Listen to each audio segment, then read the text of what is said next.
All right, so in section 9.6, I introduced that section to you all last time, and we're talking about functions of several variables. In other words, f of x and y. And we saw an example where, for instance, they were talking about, it was example 3, where the wave heights, okay, in the open sea depend on wind speed and the length of time that the wind has been blowing. So that's two variables. So if you want to model things, and if you want to model phenomena in science, sometimes one variable is enough, but oftentimes what you're modeling is a function of multiple variables. And in section 9.6, we're talking about functions of two variables, x and y. So in that case, if you have a function of two variables, x and y, then we say z is equal to f of x and y. And of course, this function of multiple variables, of several variables, has a domain and a range. They have domains and ranges, just like the functions of one variables do. So you need to get, I want you to be comfortable in understanding how you would graph a function of two variables. Well, if z is equal to f of xy, you have an x and a y, and then you have a z. And if you put all the x, y, z points together, you form a surface. And z is found by computing the function at some x, y value. So for instance, this is what you're doing here in figure 3. You have a domain, and then you have a surface defined over that domain. And f of xy defines the height of the surface for a particular value of x and y. Did I lose you here? Hold on. Let me get my, hold on.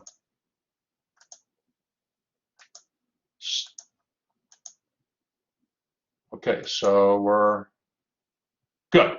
Okay, so like I said, z is a function of x and y, and in figure 3, you have a surface S. The surface S is defined by this function of x and y. The z values of the surface are defined by your function values, f of x and y. So let's take a look at a couple simple examples here. Here in example 4, they talk about graphing a linear function, f of xy equals 6 minus 3x minus 2y. Well, remember, z is equal to f of xy, so z equals 6 minus 3x minus 2y. That's going to be a plane. That's going to be a plane, right? So since that's a plane, how would we graph this plane? Obviously we can't graph the whole plane because the plane goes on forever. But what we could do is pick some easy points, like the intercepts that the plane makes with the axes. So, like for instance, the z-axis, if you want to know where the plane intersects the z-axis, you'll let x and y equal 0 and solve for z, and you get z equals 6. So 0, 0, 6 is the z-intercept. For the x-intercept, well, the plane will cross the x-axis when y equals 0 and z equals 0. So you put y equals 0 and z equals 0 in the, you put that in for the function, and you'll, well, I want to be a little bit careful here. The function f of xy is equal to z. So what they're doing here is, I want to say this the right way, the surface is the plane, and by finding the intercepts of the plane with the 3 axes, you're able to plot the 3 points on the x, y, and z axis, and then you know what the plane looks like. You know its orientation.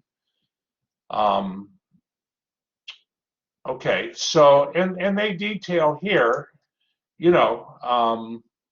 If you put y in z equals 0 in that equation there, you'll get x equals 2 as the intercept. So, I mean, are there any questions on this example 4?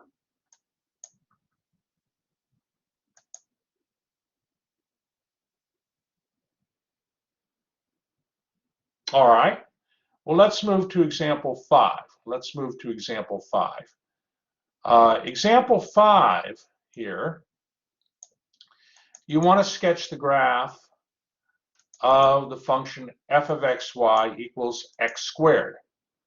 That's clearly not a plane, right?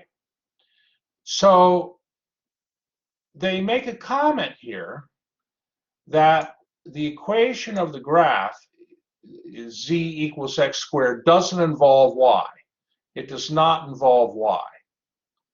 So, you know, what they do, if we go to the figure, I like going to the pictures. Here is this surface that represents the function f of xy equals x squared. So how are they graphing this? How are they graphing this? Well, if you think about z equals x squared, okay, just think about the xz plane for a minute. Think about the xz plane. As a matter of fact, let me go into the whiteboard here.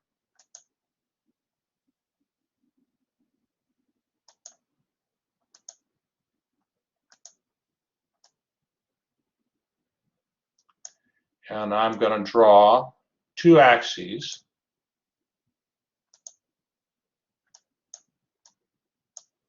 An x-axis and a z-axis. And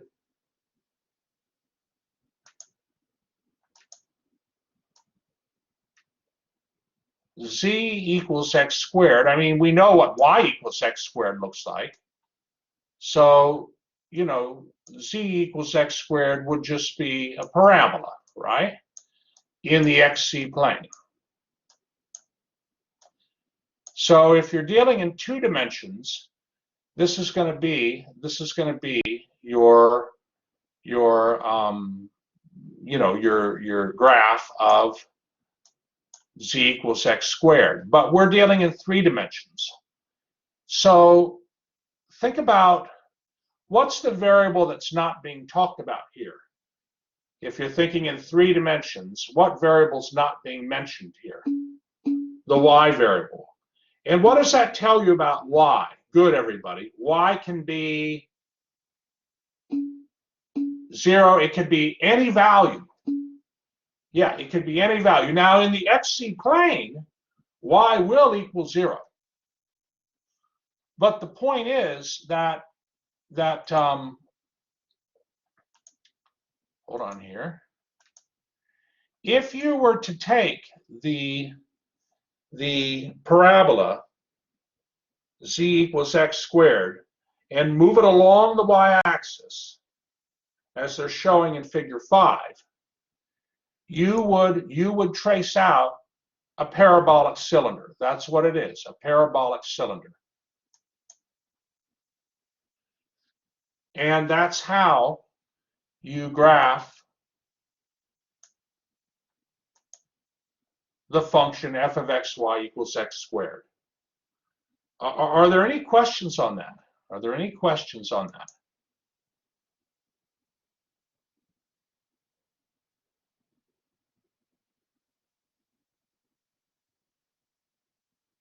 Who's comfortable so far?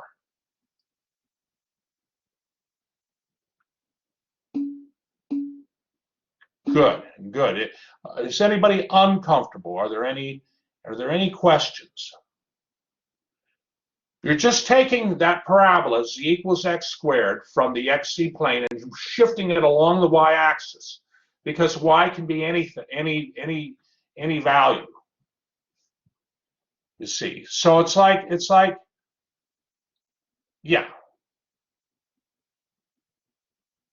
All right. So That's good. That's good. Now let's proceed on here to some other shapes. Okay. This is in figure 6. This is what's called an elliptical paraboloid. This is an elliptical paraboloid. So you're looking at the function f of xy equals 4x squared plus y squared. What's always true about that function? What's always true about that function? 4x squared plus y squared. The function always has to be positive. That's right, Robin. So looking at the figure here, you know, okay, so this elliptical paraboloid is the z values, which are the function values, are always positive. So the parabola never goes below the xy plane. If you were to look at this parabola, I'm sorry, this elliptical paraboloid, I should say. If you were to look at this elliptical paraboloid, the z values are always positive, so the elliptical paraboloid is above the xy plane.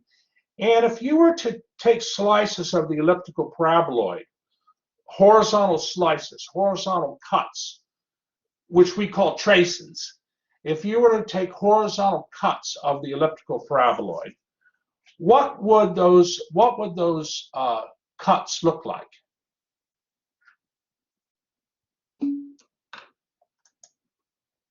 They would be ovals. That's right, Ryan. That's right, Jamal. They would be ovals.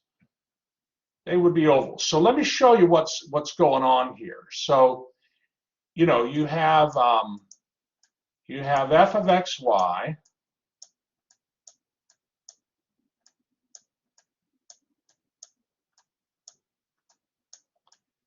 equals, in this problem, you have it equal to 4x squared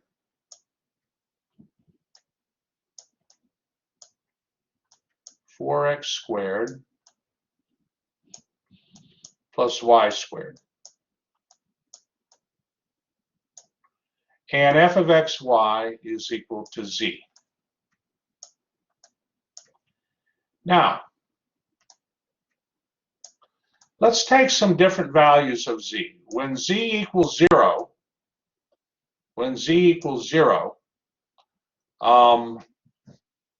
what does this imply about x and y? When z equals 0.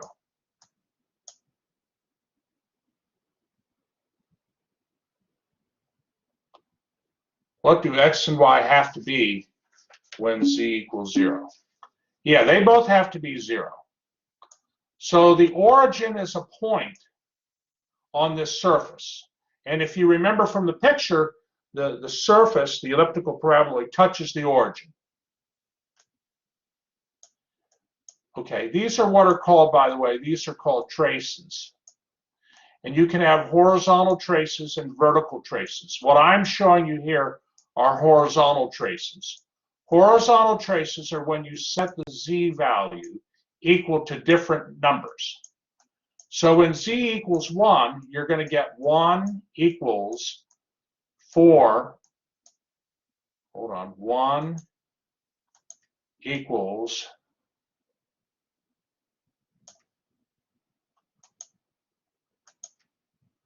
4x squared plus y squared. Now 1 equals 4x squared plus y squared. What's that look like? Think in 2 dimensions. That equation, 1 equals 4x squared plus y squared. What is that an equation of?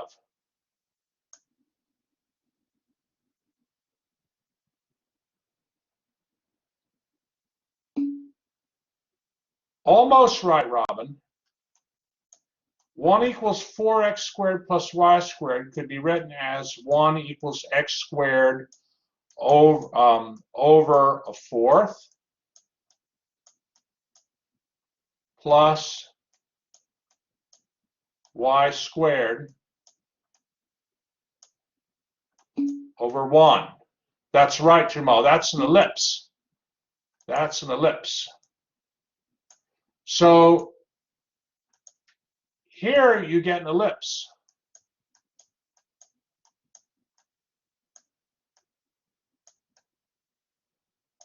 Okay, and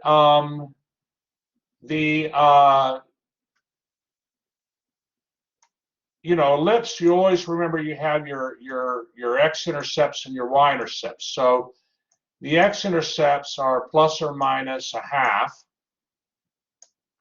and and the y-intercepts are 0 plus or minus 1. How many remember when you graph an ellipse, you find the x and y intercepts?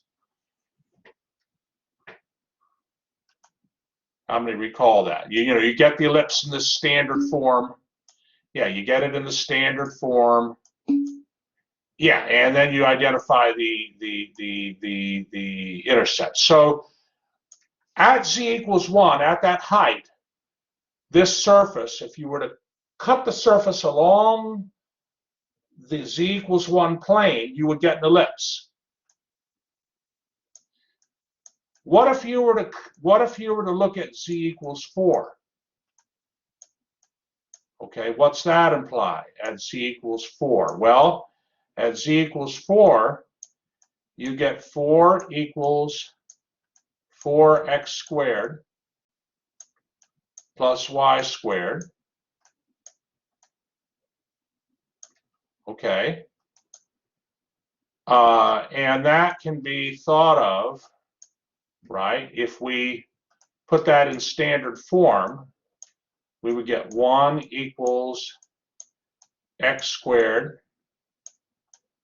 plus y squared over 4.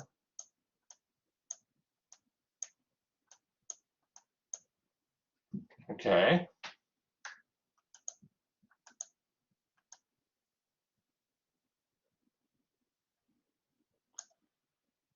So what shape did we get?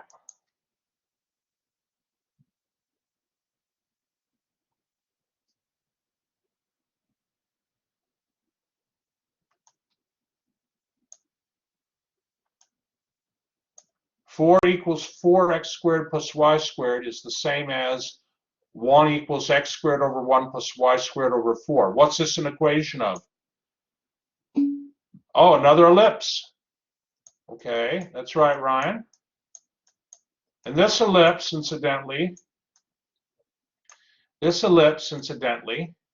has intercepts, x-intercepts plus or minus 1, 0, and y-intercepts 0 plus or minus 2. Okay.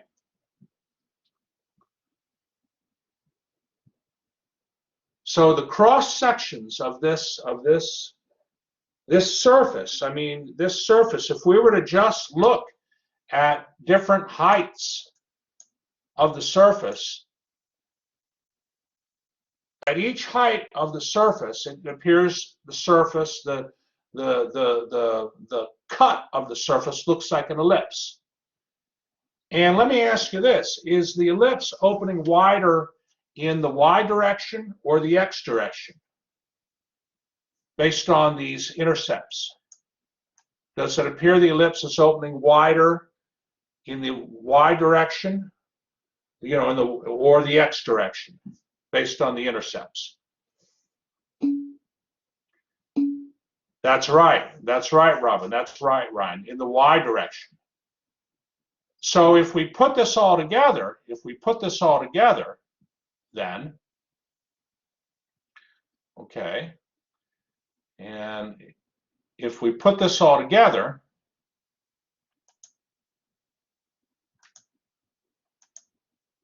this picture makes sense. So looking at the horizontal, this elliptical paraboloid, if you examine the elliptical paraboloid at each height, Each trace is going to be an ellipse. Essentially, by stacking up an infinite number of ellipses, you trace out this elliptical paraboloid. If you vertically stack a bunch of horizontal ellipses, they will equal this elliptic paraboloid. How many think that's pretty cool?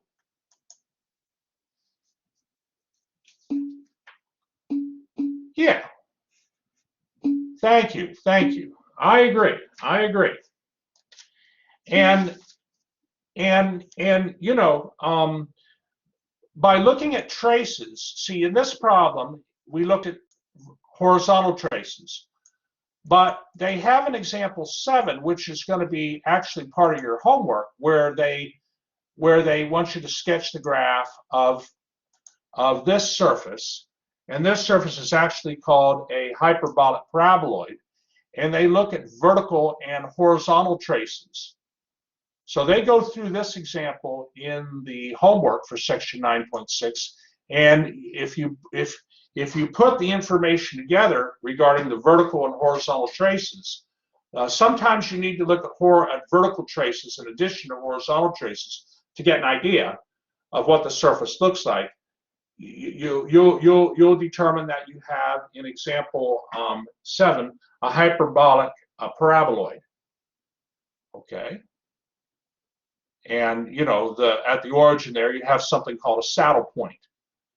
I don't know if you have how many maybe have seen this kind of thing in another class, this kind of surface. This might be the first. Okay, Ryan's seen it. All right, and Eric's seen it, and you know, there are wonderful. There are. Let me just go. There are graphs of quadric surfaces. Okay. Let me see if I can make this enlarged view. Let me see here. There's a table 2.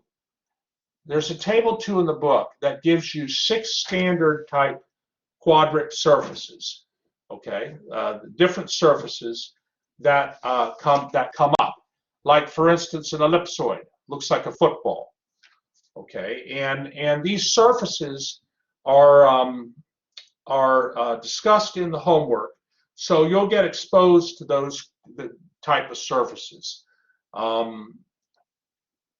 Ellipsoid might be a surface that you've seen before.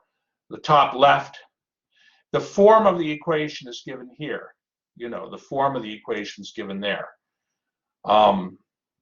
So one thing I'm going to mention here, I want to mention several things, but for this, I'm just going to, I don't have time really I want to just, this is going to be in the recording, so you can refer back to the recording, okay, for this, because I don't really have time but if you're given a surface, sometimes you're asked to classify a surface. And when you classify a surface, I just want to be sure not to go too much time over, you know. But this will be in the recording. If you classify a surface, you know, here's the surface. And if you look in table 2 in section 9.6, this equation doesn't look like any of the standard equations that are given. Well, what you have to do is take the surface and rewrite it. And so what I've done here in the solution is I'm going through and grouping like terms together, and then I'm factoring out and completing the square, so I can get this equation in what's called standard form. Okay, and once I get it in standard form, I can, which is here, and again, you can look at the recording to see, you know, you can pause the recording and look at all the little steps here that I do. Okay, and this is going to be the final form, and that's going to match the form of an elliptical paraboloid with a vertex and an axis. Any paraboloid has a center axis. In this case, it's going to be the x-axis. So I just wanted to kind of, I know you're going to have a few problems like that in your homework, and I just wanted to make sure that this was in the recording so that you could refer back to it. But on that note, I want to do one more thing here. I want to do one more thing. Let me go back to the ebook. So you have simple situations. Okay, you have simple situations, simple surfaces that are fairly easy to graph. But then you'll have surfaces like this in figure 10 that are difficult to graph. Okay? I mean, the only way you could graph those is by plotting, 1,000 points. Well, I want to be a little careful. It isn't quite like that.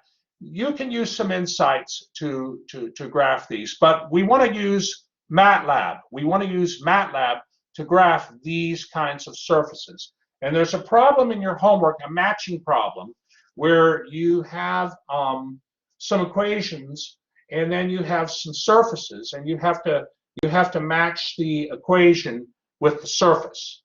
So let me show you how to use MATLAB for that kind of problem. So to do this, what I'm going to do is I'm going to go into Blackboard. So let me stop sharing there. Let me go into Blackboard. Hold on, class. We go home here to the home thing. Okay, let me get back into Blackboard. And this is going to be in the recording. This is going to be in the recording.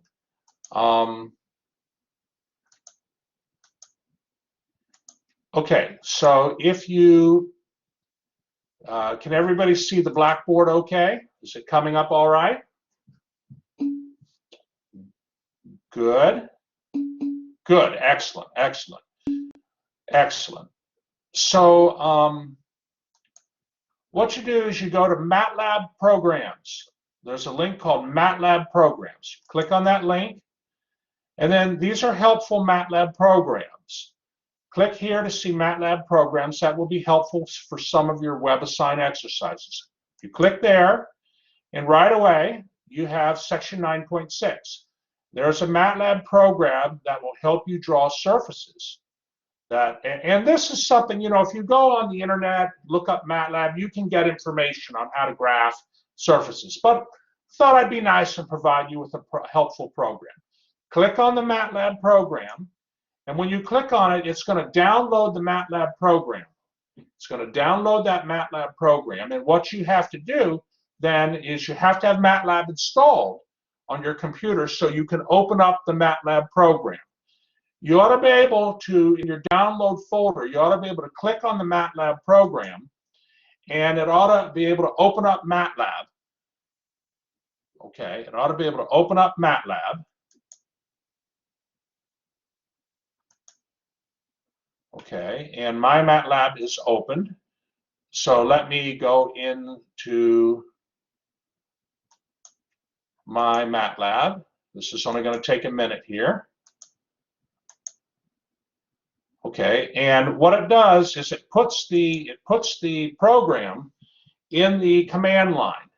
And you'll notice on the title of this program, it says Chapter 9, Section 6, page 677, Figure 9A. Okay, so there was those four surfaces that I showed you. The first surface, it looks like a couple of hills. All right, so what you do to graph the surface is you can, and there's different ways, but what I do is I copy the code. So, you define symbolic variables X and Y. Here's the function, okay? And then easy surf is a quick way to graph the function, to graph the surface. And you're going to graph it along a window where x goes from -3 to 3 and y goes from -3 to 3. So you can just copy the code, copy it, paste it on this command line, paste it, okay, and then hit enter, and it will produce a surface. I have to close out of the program to show you the surface, but I will do that. Okay, let me see. It should. Here's the surface that gets produced. There it is. Okay, and you can click on View. Hold on here. You can do a lot of things. You can, under Tools, you can rotate the surface. You can rotate it. It's limited, you know. I can only get, what I'm trying to say is I can rotate it, but I'm not sure it'll show up here. But the point is, how many think this is pretty cool? Pretty cool. MATLAB for graphing surfaces. Yeah, yeah. And if you click on, oh, I love it. I'm getting a lot of positive responses. Excellent, excellent, excellent. Thank you, everybody. And if you click on Tools, there's a thing that allows you to rotate the surface. And sometimes you're going to need to rotate the surface, like if they're wondering, you know, what does the surface do as you approach the origin? You know, what's the limit of this function as x and y approach the origin? You might have to rotate the surface. And Christopher, it will take a little time to get familiar with, but yes, it's better than a TI-89 calculator for sure. And one more thing I'll mention here, one more thing I want to mention before we stop here, and I thank you for staying the few extra minutes of time. One more thing, let me just mention this here. Bring up the thing here. Okay, so in MATLAB, there is like on the command line. Okay, you can type CLC if you want to clear the code, and you know the command line's adjustable. And if you ever need help, like, oh, how do I type an exponent in MATLAB, or the cosine in MATLAB? You can click on the command line, this FX, this F sub X, click on that, and it brings up a help window. So like if you wanted to type the exponential,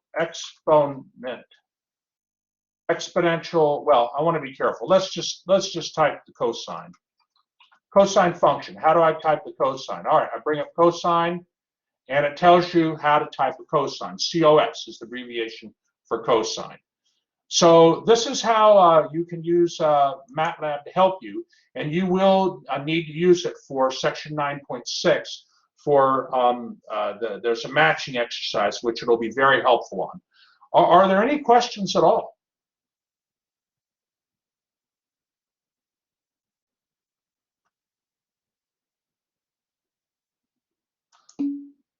Okay, well,